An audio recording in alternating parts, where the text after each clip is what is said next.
दोस्तों जय Hind. Study with गौरव में आपका स्वागत है। और आज के सेशन में बेटा हम करेंगे रेस्पिरेटरी सिस्टम का पार्ट 3, है ना, जिसमें बेसिकली मैं आपको लंग्स पढ़ाऊंगा, एल्वेलाई पढ़ाऊंगा, ठीक है, कुछ मैकेनिज्म ऑफ ब्रीथिंग कराऊंगा कि अंदर हवा कैसे जाती है, बाहर कैसे निकलते है, तो वो सारी चीज़ें आज के सेशन में हम कवर अप करेंगे, ठीक है। तो ये सारी चीज़ें हैं, मैंने लास्ट सेशन में आपको चीज़ें बता दी थी अंदर तक क्या होती हैं। ट्रैकिया होता है, ट्रैकिया दो पार्ट में टूट जाता है, दो ब्रोंकाई में टूटता है, फिर ब्रोंकियोल्स में, फिर एल्वोलाई में, तो वो सारी चीज़ें।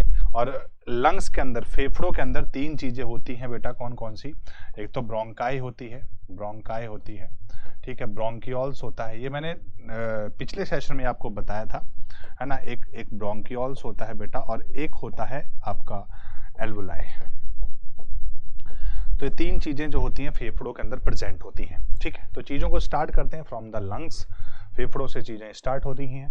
तो फेफड़ा जो है वो प्राइमरी रेस्पिरेटरी ऑर्गन है, प्राइमरी रेस्पिरेटरी ऑर्गन है फेफड़ा। ये दो फेफड़े होते हैं, सबको पता है बातें।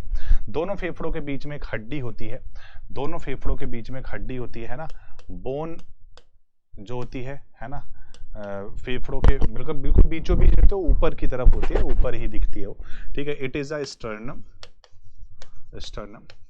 और जो लंग्स कवर होते हैं, लंग्स जो हैं वो कवर होते हैं, ठीक है बेटा। जो लंग्स हैं, जो लंग्स हैं वो कवर्ड होते हैं रिब्स से, और रिब्स के बीच में है ना, जैसे दो पसलियां, उनके बीच में इंटरकोस्टल मसल्स होती हैं, ठीक है। खैर उसकी बात हम बाद में करेंगे। तो जैसे ये आपको ट्रैकिया दिख रहा है, विंड पाइप है, दिस इज ट्रैकिया। ट्रैकिया दो पार्ट में टूट गया, जिसे हम ब्रोंकाई कहते हैं, है ना, दिस आर द ब्रोंकाई, ठीक है। लेफ्ट मेन स्टेम ब्रोंकस या ब्रोंकाई इसको हम बोल देते हैं, ठीक है। ये राइट मेन स्टेम ब्रोंकस है, ठीक है। फिर ये दोबारा टूटते चली जाती हैं, है ना, और बाद में ब्रोंकियोल्स का निर्माण करती हैं। ये जो बाद वाली जो लेयर है, दीज आर द ब्रोंकियोल्स, है ना, इनको ब्रोंकियोल्स कहते हैं। और इनके टर्मिनल एंड पर एल्वोलाई प्रेजेंट होती हैं, ठीक है। इस तरीके से ऐसे अंगूर के गुच्छों की तरह एल्वोलाई जो है प्रेजेंट होती हैं, ठीक है। हमारे फेफड़ों की जो सबसे अपर कवरिंग है, फेफड़ों के ऊपर जो सबसे अपर कवरिंग होती है, याद रखना, अपर लेयर ऑफ लंग्स। फेफड़ों का जो सबसे अपर लेयर है वो कौन सी है? प्लूरा। इसे प्लूरल मेम्ब्रेन या नॉर्मली हम प्लूरा कहते हैं, है ना, नॉर्मली हम क्या कहते हैं? इसे प्लूरा कहते हैं, ठीक है। इसे प्लूरा कहते हैं, अपर लेयर को हम प्लूरा कहते हैं, ठीक है। इसके अलावा जो हमारा राइट लंग है, जैसे ये वाला जो है बेटा वो राइट लंग है, ये वाला लेफ्ट लंग है, ठीक है। तो राइट लंग जो होता है वो बेसिकली बड़ा होता है साइज में, और लेफ्ट लंग जो है छोटा होता है। यहाँ देख पा रहे होंगे आप, ध्यान से देखोगे तो दिख भी रहा होगा, ठीक है। तो क्योंकि ये जो लेफ्ट लंग है यहाँ पर, इस जगह पे, जहां से देखो भाई, जहां से बेटा ये थोड़ा सा इस तरीके से अंदर की तरफ गया हुआ है, ऐसे अंदर की तरफ गया, जो कि इसमें नहीं है ऐसा, ठीक है। तो इस वाले पॉइंट को हम कार्डियक नॉच कहते हैं, इस वाले पॉइंट को हम कार्डियक नॉच कहते हैं, कार्डियक नॉच। तो इस जगह पर, इस हिस्से पर, यहाँ पर लेफ्ट साइड में हमारा दिल होता है। प्रॉपर दिल तो नहीं बनाएंगे हम, तो लेफ्ट साइड में हमारा दिल होता है, हार्ट होता है। तो ये पूरा हिस्सा, ये पूरा लंग्स और दिल को लेकर पूरा डायफ्राम तक, ये पूरा हिस्सा थोरेसिक कैविटी कहलाता है। तो अगर क्वेश्चन है थोरेसिक कैविटी में क्या क्या चीज होता है? फेफड़ा होता है भैया, दिल होता है, दो चीजें होती हैं, सिंपल सी बात है। फेफड़े के नीचे डायफ्राम होता है ना, ये डायफ्राम वाला हिस्सा होता है फेफड़े के नीचे। ये सारी चीजें हमें देखने को मिलती हैं, ठीक है। अब ये स्ट्रक्चर ऑफ एल्वोलाई है, ठीक है, एल्वोलाई है, जो कि ब्रोंकियोल्स के टर्मिनल एंड पर प्रेजेंट होती हैं, ठीक है। जैसे प्राइमरी, फर्स्ट ऑर्डर, सेकंड और थर्ड ऑर्डर ब्रोंकियोल्स हैं, ठीक है, या प्राइमरी, सेकेंडरी, टर्सरी ब्रोंकियोल्स कहते हैं। इनके टर्मिनल पर ऐसे पत्थर जैसे समझ लो, या अंगूर के गुच्छों के जैसे ऐसे लगे होते हैं, ठीक है।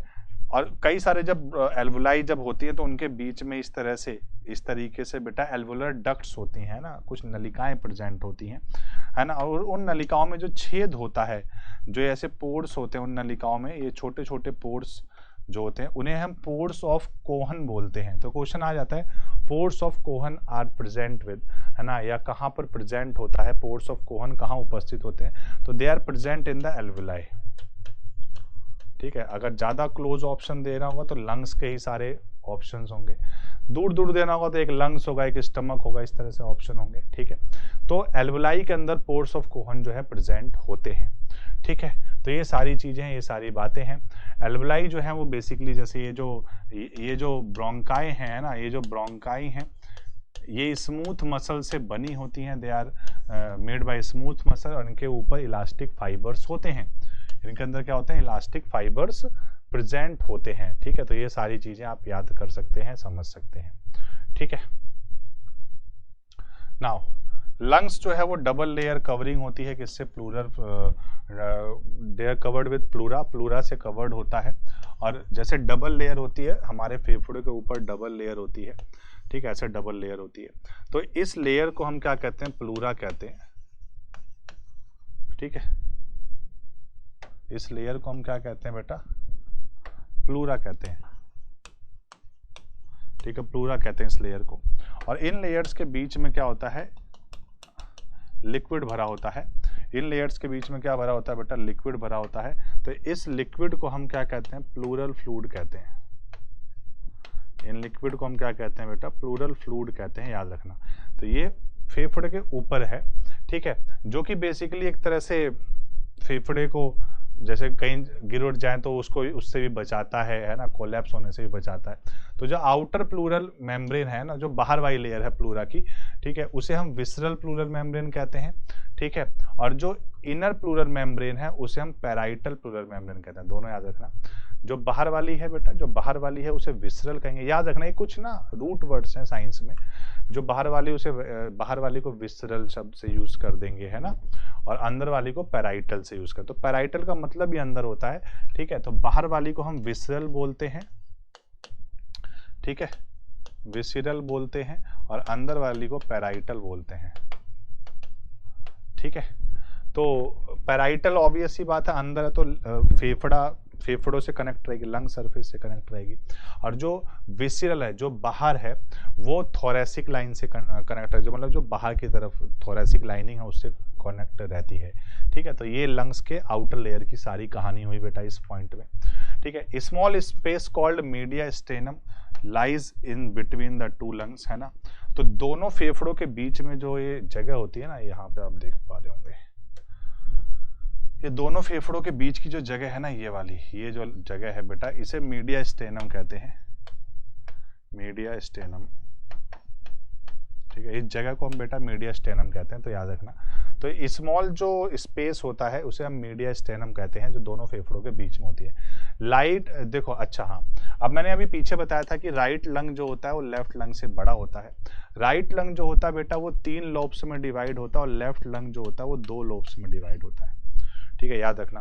राइट लंग जो होता है वो 3 लोब्स में डिवाइड होता है, और लेफ्ट लंग जो होता है वो 2 लोब्स में डिवाइड होता है। ठीक है, लेफ्ट लंग जो है स्मॉलर होता है राइट लंग से। ठीक है, वो चीज हमने आपको बताई, क्योंकि लेफ्ट लंग की तरफ जो है हृदय स्थित होता है ना, हमारा दिल होता है लेफ्ट लंग की तरफ। ठीक है, तो anatomical setup of the lungs in thorax is such that any change in the volume of the thoracic cavity will reflected in the lungs, है ना। तो जो भगवान ने जो सेटअप दिया, फेफड़े जो हमारे सेट हुए हैं थोरेसिक कैविटी, वो इस तरह से है कि अगर थोरेसिक कैविटी में कोई भी चेंज आएगा, उसके वॉल्यूम में कोई अंतर आएगा, तो लंग्स में भी हमें चेंज देखने को मिलता है। ठीक है, तो ये जो चेंजेस होते रहते हैं, जैसे उम्र के हिसाब से चेंजेस होते हैं, तो ये अरेंजमेंट एसेंशियल है ब्रीथिंग के लिए। As we can not directly alter the pulmonary volume, हम पल्मोनरी वॉल्यूम को ऐसे बिगाड़ नहीं सकते अपने तरीके से, हाँ कम ज़्यादा कर दें, ऐसे नहीं कर सकते। ठीक है, अब फेफड़ों के नीचे क्या होता है, डायफ्राम की परत होती है, डायफ्राम होता है, वो ऊपर नीचे होता है। ठीक है, तो डायफ्राम इज हाईली मस्कुलर होता है, फाइब्रस डोम शेप्ड मसल्स है जो ऊपर नीचे होता है ना। और इसी की वजह से इंस्पायरेशन और एक्सपायरेशन की प्रक्रिया, जो ब्रीथिंग की प्रक्रिया, वो प्रॉपर होती है।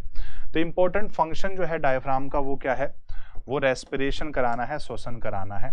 ये सेपरेट करती है थोरेसिक और एब्डोमिनल कैविटी को। ठीक है, जैसे मैंने अभी बताया था आपको, सबसे ऊपर क्रेनियल कैविटी होती है, क्रेनियल कैविटी होती है।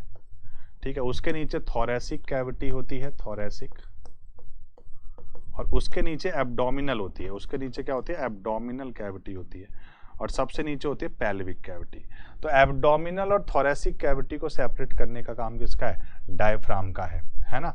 और इस मसल्स को हम फेनरिक मसल्स भी कहते हैं। जो डायफ्राम में मांसपेशियां होती है ना, फाइब्रस मांसपेशियां होती हैं, उन्हें हम फेनरिक मसल्स भी कहते हैं। मोस्ट इंपॉर्टेंट क्वेश्चन है, ठीक है। जो डायफ्राम में मांसपेशियां होती है उसे हम फेनरिक मसल्स कहते हैं।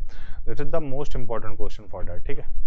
सो जब डायफ्राम का कॉन्ट्रैक्शन होता है, contraction of diaphragm assist in inspiration, micturition, defecation and parturition, ठीक है। 4 वर्ड हैं भैया, देखो इसको समझो चारों वर्ड को।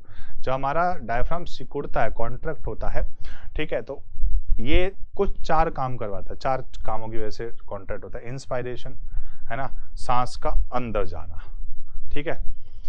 तुमने सांस अंदर भर ली, ये डायफ्राम कॉन्ट्रैक्ट हो चुका भैया। सांस जब अंदर जाती है तो इंस्पायरेशन कहते हैं। एक्सपायरेशन होता है सांस का बाहर निकलना। तो इंस्पायरेशन के दौरान देखो क्वेश्चन आया कब डायफ्राम कॉन्ट्रैक्ट होता है, तो इंस्पायरेशन के दौरान डायफ्राम कॉन्ट्रैक्ट होता है, पहली चीज। दूसरा है माइक्ट्यूरेशन, है ना। मिक्ट्यूरेशन का मतलब होता है यूरिनेशन।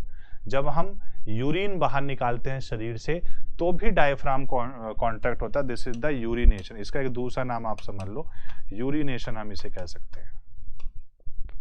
फिर है डिफेकेशन, है ना। डिफेकेशन मतलब जब हम अपने शरीर से, है ना, फीकस वेस्ट मटेरियल निकालते हैं, मतलब वी कैन से पोटी हम जब करते हैं ना, तो उस टाइम पर, है ना, मतलब अगर बायो की थोड़ा सेंसिटिव वे में हम बोले तो फीकस वेस्ट मटेरियल बोल सकते हैं, ठीक है। तो जब हम फीकस वेस्ट मटेरियल बाहर निकालते हैं, है ना, या जब पोटी करते हैं, तो उस प्रोसेस को हम डिफेकेशन कहते हैं। उसको वो पूरा प्रोसेस होता है, उसे हम डिफेकेशन, स्पिंचर्स वगैरह होते हैं एनएस में, ठीक है, तो उसको हम डिफेकेशन कहते हैं।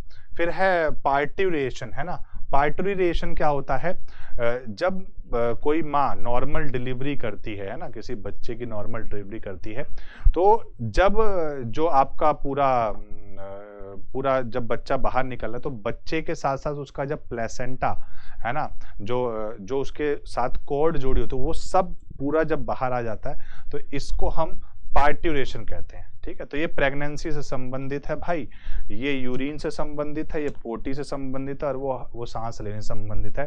ये 4 प्रोसेस हैं, ठीक है। 4 प्रोसेस के दौरान हमारी जो डायफ्राम है वो सिकुड़ती है। और ये मोस्ट इंपॉर्टेंट पॉइंट है, इसको याद कर लेना। अगर आप यूपीएससी या किसी भी एग्जाम में बैठ रहे हैं तो यहाँ से क्वेश्चन आते रहते हैं, मैं आपको बता रहा हूँ, ठीक है। अगर आप यूपीएससी किसी एग्जाम में बैठे, मतलब अच्छे लेवल की जहां साइंस पूछी जाती है उसकी हम बात कर रहे हैं। तो मैकेनिज्म क्या होता है ब्रीथिंग का, सिंपल सा फंडा यार, ठीक है। वॉल्यूम और प्रेशर का फंडा है कि जैसे कोई चीज है, ये डायफ्राम में मान लो ये नीचे आएगा, तो ये जो थोरेसिक कैविटी है, ये मान लो थोरेसिक कैविटी है, ठीक है, ये थोरेसिक कैविटी है। जब ये नीचे आएगा तो इसका वॉल्यूम क्या हो जाएगा, है ना, ये वॉल्यूम बढ़ गया तो प्रेशर कम हो गया, प्रेशर कम होगा तो बाहर की हवा अंदर की हवा बाहर। तो जब ये ऊपर जाता है तो फिर ये उल्टा हो जाता है, ठीक है। तो यही चीजें हैं बस।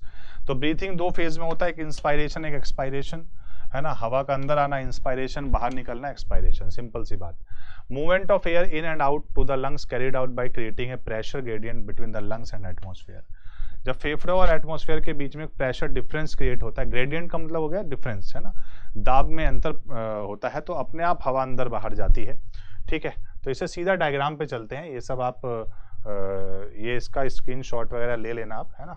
अगर आपको नोट्स बनाने हैं तो आप इसको पढ़ सकते हो, इजीली पढ़ लेना इसको। मैं सीधा डायग्राम पे चलता हूँ और वहाँ पे आपको चीज़ें सारी समझाता हूँ। देखो भाई, ये आपका यहाँ पे देख पा रहे होंगे। तो यहाँ पे हवा अंदर जा रही है, तो इसे हम इंस्पायरेशन कहेंगे। इंस्पायरेशन कहेंगे, है ना। इंस्पायरेशन एक एक्टिव प्रोसेस है, it is a active process, ठीक है। हवा बाहर आ रही है तो इसे हम एक्सपायरेशन कहेंगे। एक्सपायरेशन एक जो है ना पैसिव प्रोसेस है, याद रखना, एक पैसिव प्रोसेस है, ये एक्टिव नहीं है, एक पैसिव प्रोसेस है। तो जैसे हवा अंदर गई, अब डायफ्राम रिलैक्स है, डायफ्राम रिलैक्स का मतलब नीचे हुआ, ठीक है। तो जैसे डायफ्राम रिलैक्स होता है लंग एक्सपेंड होता है, लंग जैसे एक्सपेंड हुआ तो बेटा यहाँ पे 2 घटनाएं घटेंगी, है ना। लंग्स एक्सपेंड होते ही दो घटनाएं घटेंगी। जैसे ही लंग एक्सपेंड हुआ, यहाँ का वॉल्यूम बढ़ गया, वॉल्यूम बढ़ गया, प्रेशर घट गया, प्रेशर घट गया। हवा हमेशा हाई प्रेशर से लो प्रेशर की तरफ मूव करती है। कोई भी चीज़ बेटा उच्च दाब से लो दाब की तरफ मूव करता है। तो हवा नीचे आ गई और अपना आराम से अंदर चला गया, ठीक है। अच्छा, बाकी फेफड़ों के ऊपर रिब्स भी होते हैं, पसलियां होती हैं। तो रिब्स के बीच में जो मसल्स हैं, ये जो मांसपेशियां, इसे इंटरकोस्टल मसल कहते हैं, इंटरकोस्टल, है ना। तो ऊपर वाली जो है वो एक्सटर्नल इंटरकोस्टल, नीचे वाली हैं तो इंटरनल इंटरकोस्टल मसल्स होती हैं, ठीक है। तो ये चीज़ हो गई। अब यहाँ उल्टा होगा, यहाँ पे जब डायफ्राम रेज करेगा ऐसे, है ना, रेज करेगा, तो क्या होगा, लंग कॉन्ट्रैक्ट हो जाएगा। लंग कॉन्ट्रैक्ट होते ही क्या होगा बेटा, वॉल्यूम कम प्रेशर ज़्यादा। तो जब फेफड़े का प्रेशर ज़्यादा हो जाएगा, एटमॉस्फेरिक का प्रेशर कम हो जाएगा, तो एक्सपायरेशन हो जाएगा, ठीक है। तो ये बस सिंपल सा फंडा है, इसको ऐसे समझ लो। इंस्पायरेशन के दौरान क्या होता है, जो इधर वाला है, इंस्पायरेशन के दौरान जो लंग होते हैं, जो फेफड़ा होता है ना, लंग जो होता है वो एक्सपेंड करता है। उस एक्सपेंशन की वजह से लंग्स का वॉल्यूम बढ़ जाता है और प्रेशर कम हो जाता है। किसका, फेफड़े का, है ना। फेफड़े का वॉल्यूम बढ़ जाता है और प्रेशर जो है कम हो जाता है, ठीक है। तो इसकी वजह से अब क्या होगा, इसकी वजह से सारी चीजें, अब क्या हो गया, जो एटमॉस्फेरिक प्रेशर है, ठीक है, वो ज्यादा है, क्योंकि फेफड़े के अंदर प्रेशर कम हो चुका है ना।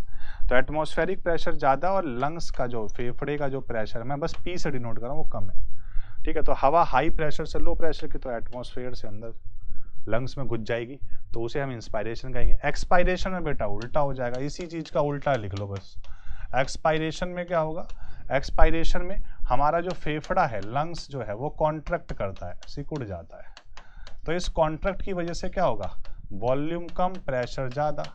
अब जब वॉल्यूम कम और प्रेशर ज़्यादा हो गया, ये ज़्यादा हो गया, तो यहाँ उल्टा हो जाएगा, है ना, कि फेफड़े में प्रेशर ज़्यादा हो गया और एटमॉस्फेयर में कम हो गया। लंग्स में प्रेशर यहाँ पे, अब इस बार जो है फेफड़े में जो प्रेशर है वो ज़्यादा हो गया, लंग्स में प्रेशर ज़्यादा हो गया। तो सिंपल सा फंडा है, अब हवा जो है वो लंग से एटमॉस्फेयर की तरफ चली जाएगी, एक्सपायरेशन हो जाएगा। तो ये सारी चीज़ें हमें यहाँ पे बतानी थी, ये सारी बातें हैं बेटा, ठीक है। तो ये सारी चीज़ें हैं, ये सारी बातें हैं। बाकी जैसे एक चीज़ और याद कर लेना है, जैसे कफ है, कफ एक फोर्सिबल एक्सपायरेशन, जैसे हम कफ निकालते हैं तो फोर्स करके निकालते हैं बाहर, है ना। और जब हाइट पे जाते हैं ना, जैसे ब्रीथिंग एट हाइट एटीट्यूड, तो हाई एटीट्यूड पे जो हवा है वो थिन होती है, पतली होती है, डेंसिटी कम होती है, तो हमें सांस लेने में थोड़ी दिक्कत होती है, ठीक है। तो हमें हाइपोक्सिया हो जाता है ना, ज़्यादा हाइपोक्सिया वगैरह हो जाता है, तो हमारी जो शरीर की आरबीसी, हेमोग्लोबिन अपने आप बढ़ जाती है, क्योंकि हेमोग्लोबिन ही ऑक्सीजन से अटैच होकर बॉडी में ट्रांसमिट करते, तो ये ऑटोमेटिक चीज़ें होती जाती हैं, ठीक है। तो ये सारी चीज़ें हैं। Inspiration is about 2 second and expiration 3 second के लिए होता है। ये बस एक फैक्चुअल चीज़ें हैं, ठीक। नाउ ये चीज़ जरूर याद कर लेना, ब्रेथ रेट, है ना। जो नियोनेट्स होते हैं, जो नियोनेट्स मतलब जो पेट में होते हैं गर्भाशय में, 40 से 60 पर मिनट। एडोलेसेंट एज में 14 से 18 पर मिनट होते हैं, है ना। मतलब नियोनेट्स मतलब जो बच्चे हैं, बिल्कुल छोटे छोटे बच्चे हैं, गोद वाले। एडल्ट्स में 12 से 14। तो हमारे अंदर जो है 1 मिनट में 12 से 14 जो है ब्रीथिंग का रेट है, ठीक है। चिल्ड्रन में 18 से 22 है, एम्ब्रियो में 0 है, जो पेट के अंदर है वो 0 है, ठीक है। और 10 पर minute minimum at the time of sleeping, सोते समय 10 पर मिनट होना चाहिए स्लीपिंग के दौरान। तो ये सारी चीज़ें, मैडक में 80 होता है, रैबिट में 38 होता है, 120 मैक्सिमम। श्रीव में सबसे ज़्यादा होता है 120 पर मिनट। तो ये बस मैक्सिमम वाला याद कर लेना, और बेटा एक याद कर लेना, ठीक है। ये दोनों बहुत इंपॉर्टेंट पॉइंट है, ठीक है। एलिफेंट में 6 पर मिनट होता है, ठीक है। तो ये सारी चीज़ें हैं, ये सारी बातें हैं बेटा। तो इस सेशन को यहीं पर समाप्त करते हैं, बाकी चीज़ें नेक्स्ट सेशन में करेंगे। तब तक के लिए take care, bye, love you and जय हिंद। चैनल को लाइक शेयर सब्सक्राइब करें। मिलते हैं, जय हिंद दोस्तों।